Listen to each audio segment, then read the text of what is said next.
দুনিয়ার কোন মানুষের নয়, দুনিয়ার কোন গায়কের নয়, দুনিয়ার কোন ব্যক্তির নয়, কোরআন একমাত্র আল্লাহ। যারা কোরআনের বিরোধিতা করে তারা যেন আল্লাহ তাআলা বিরোধিতা করে, যারা আল্লাহ একরামের বিরোধিতা করে তারা আল্লাহ তাআলা বিরোধিতা করে। যেমন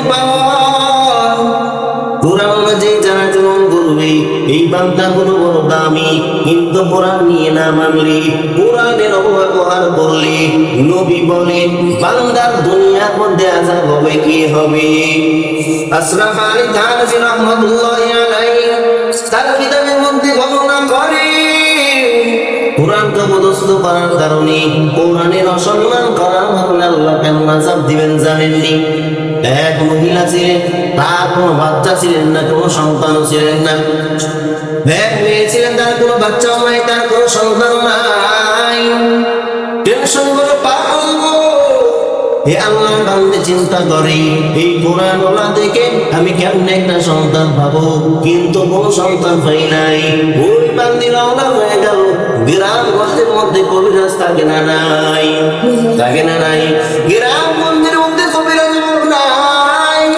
হঠাৎ করে ওই মেয়ে বাচ্চা নেওয়ার জন্য হাজির যায়, দেখতেছে কবিরাজকে বলে ও কবিরাজ সাহেব আমার কোনো বাচ্চা নাই, একটা পদ্ধতি বলে দেন, সেই পদ্ধতির মাধ্যমে আমার সন্তান হবে। কবিরাজ ছিল হিন্দু, এই সুযোগ পাইয়া গেল, এখন টেনশন হয়ে গেল কি করা যাবে। আমি হিন্দু হয়েছি, যদি কোনো মতে এই মহিলার দ্বারা যদি কোরআনের অপব্যবহার করা হয়, কোরআনের যদি কোনো সমস্যা করে দেওয়া হয়, তাহলে আমার একটা কাম হয়ে যাবে। মহিলাকে বলে মহিলা টেনশনে কোনো কারণ নয়, তোমার সন্তান নাই, তোমার টেনশন নাই, আমি কবিরাজ আমার কাছে আসলে তুমি সন্তান পাবা। তাহলে একটা মাধ্যম রয়েছে, একটা উপায় রয়েছে, উপায় জানা লাগবে। কি বলে? একটা উপায় রয়েছে, ওই উপায় জানলে সহজ হয়ে যাবে। ও ছাত্র ভাইয়েরা ভালো করিয়া শুনিয়া নাও।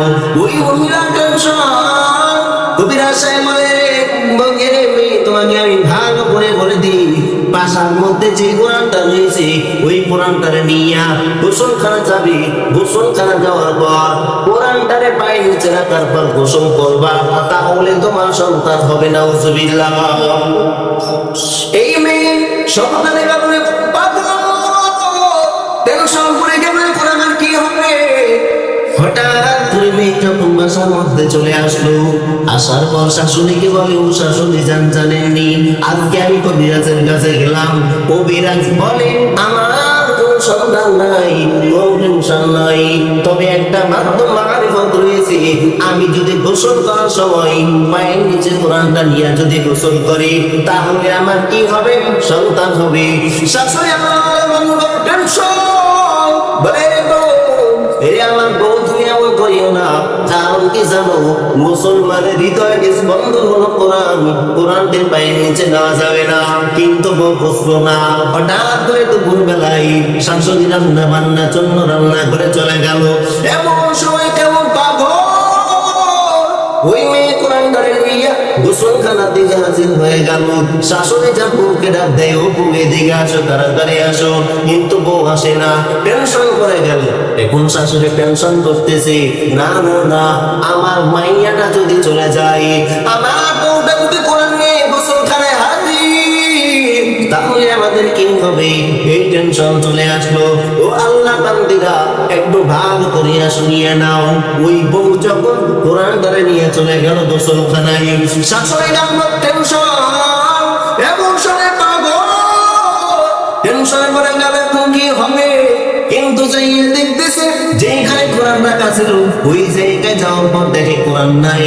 শাশুড়ি মাথায় টেনশনে চলে আসলো, আল্লাহ না করো আমার বউ যদি পায়ের নিচে কোরআনটা দিয়ে গোসল করে তাহলে আমাদের কি হবে। শাশুড়ি গোসলখানা যাইয়া বলে তাড়াতাড়ি দরজাটা খুলো, তুমি কি কোরআন নিয়ে গেছো? বউ বলে আম্মা জান আমার হালত ভালো নয়। শাশুড়ি কোন রকম ভাবে দরজাটা ভেঙে ফেললে, ভাঙ্গিয়া দেখি বউ তো বউ নয় বরং সুগুর। নাউযুবিল্লাহ।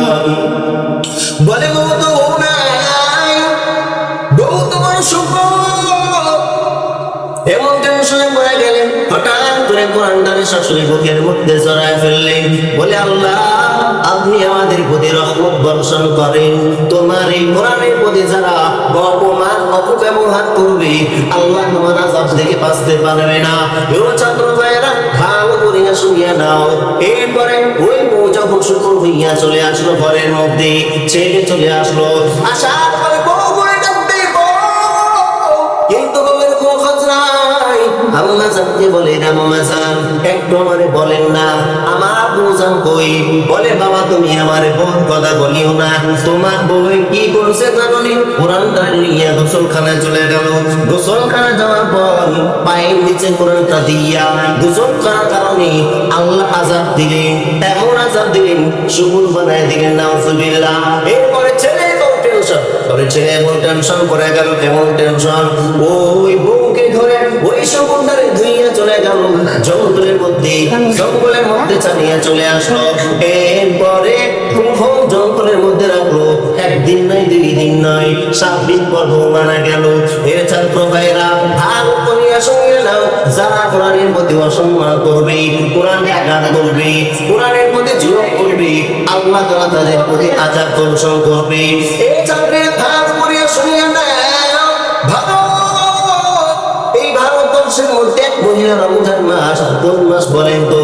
রমজান মাসে যখন ওই মহিলা বাসা করতে গেল, হাফেজা মাইয়া কোরআন পড়নেওয়ালা বাহাদুর কোরআন পড়তেছে রোজা রাখিয়া, রোজা রাখিয়া কোরআন পড়তেছেন।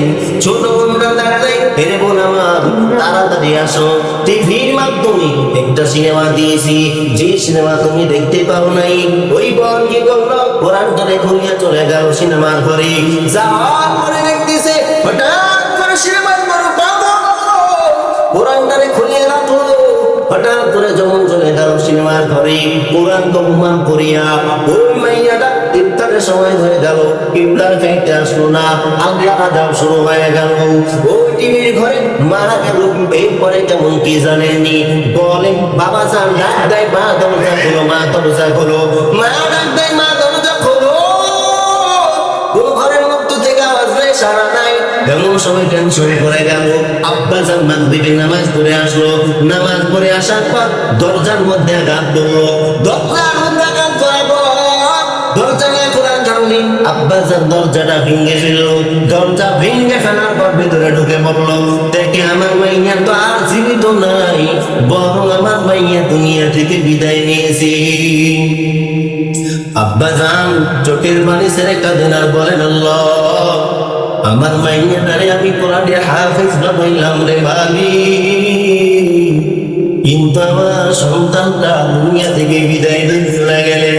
হঠাৎ করে আব্বা জান চোখের পানি ছেড়ে কান্না, চোখের পানি ছেড়ে কান্নার বলেন, আল্লাহ আমার সন্তান তো নাই। সন্তান করে নিয়ে যখন খাটের উপর উঠাই দিছে, হঠাৎ করে সন্তানের লাশটা উঠে দিতেছে না ভাই, সন্তানের লাশটা আর উঠাইতে পারতেছে না। বাবা টেনশন করে গেল, কারণটা কি? তাড়াতাড়ি তবলিগ ভালো পান ধীরে ডাক দিল, ও তবলিগ ভালো মানুষেরা একটু তাড়াতাড়ি আসুন, আমার মাইয়াটা লাশটা উঠতেছে না, এখন আমি কি করবো? বলে কারণটা কি জানো? বলে এক নাম্বার কারণ, বলে মাইয়া কোরআন খুলিয়া টিভির ঘরে যাওয়ার কারণে, বলে টিভি ছাড়া কোরআন লাশ উঠবে না। টিভি যখন তোলা হইল, লাশটা উঠে গেল, টিভি নিয়ে গোসল করা হইল, এরপরে দাফন করা হইল, এরপরে কবরের মধ্যে আযাব। ও ছাত্র ভাইয়েরা, হে আল্লাহর বান্দারা, কোরআনের প্রতি যারা অপব্যবহার করবে, তারা দুনিয়ার মধ্যে অনেক আযাবের মধ্যে পড়বে, জানেননি? কত কষ্ট লাগে, ভালো করে শুনিয়া দেয়।